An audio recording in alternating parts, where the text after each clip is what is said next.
कल हम लोग पढ़े थे फ्रैक्शन नंबर में सिंपल वाला भिन्न का जोड़, है ना।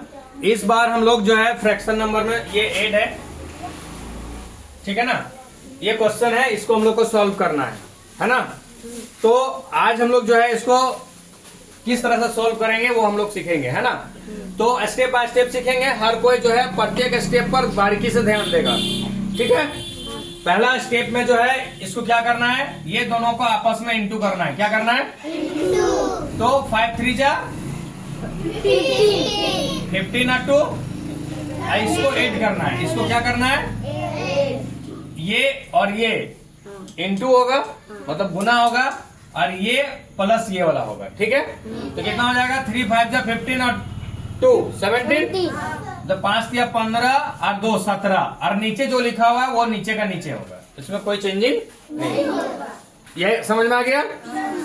बीच में क्या है, प्लस है, प्लस का साइन देंगे, ठीक है।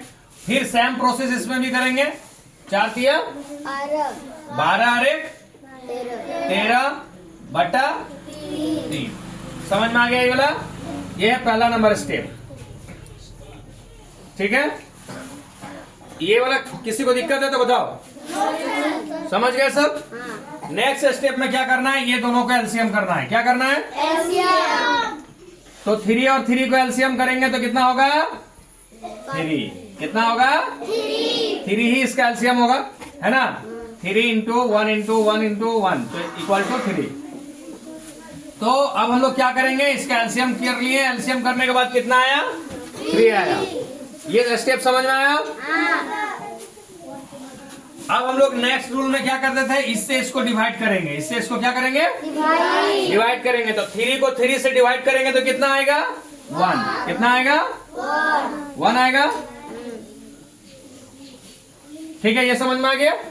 3 से 3 को डिवाइड करेंगे तो 1 आएगा। तो 1 को हम यहां लिख देंगे, और इनटू में कितना लिखेंगे, 17। कितना लिखेंगे, उसके बाद क्या लिखेंगे, फिर इससे सेम अगला प्रोसेस में क्या करेंगे, फिर इससे इसको क्या करेंगे, 3 से 3 को डिवाइड करेंगे। फिर 3 को डिवाइड करेंगे तो कितना आएगा, 1 आएगा। कितना आएगा, 1। तो फिर यहाँ पे 1 लिखेंगे, और फिर ये वाला नीचे उतार देंगे। कितना होगा, 13। समझ में आ गया। किसी को दिक्कत। ये स्टेप नंबर 2 हो गया। ये कितना नंबर का स्टेप है, STEP, स्टेप नंबर 2। दूसरा स्टेप समझने में किसी को दिक्कत है क्या। तीसरा स्टेप में क्या करेंगे हम लोग, ये नीचे को जैसे के तैसे रख देंगे, और इससे इसको इंटू करेंगे। तो 17 इंटू 1 इक्वल टू 17, और 13 इंटू 1 इक्वल टू 13, ठीक है। अब ये दोनों को जोड़ दो, कितना होगा, 17 और 13 को जोड़ेंगे तो कितना होगा, 30 होगा। कितना होगा, 30/3। अब देखो ये दोनों को अगर डिवाइड करेंगे तो कितना आएगा, 30 को 3 से डिवाइड अगर यदि करेंगे तो कितना बार में कटेगा, ये एक बार में, और ये 0 का बदले में एक 0 यहाँ पे, ठीक है ना। तो कितना बार में कटा, तो ये वाला और ये वाला को अगर एक सैंपल होता है कि इस तरह से डायरेक्ट काट सकते हैं हम लोग, है ना। 3 के टेबल में 10 बार में पढ़ेंगे तो कितना आएगा, 10 आएगा। 10 क्या हो गया इसका आंसर। समझ में आ गया।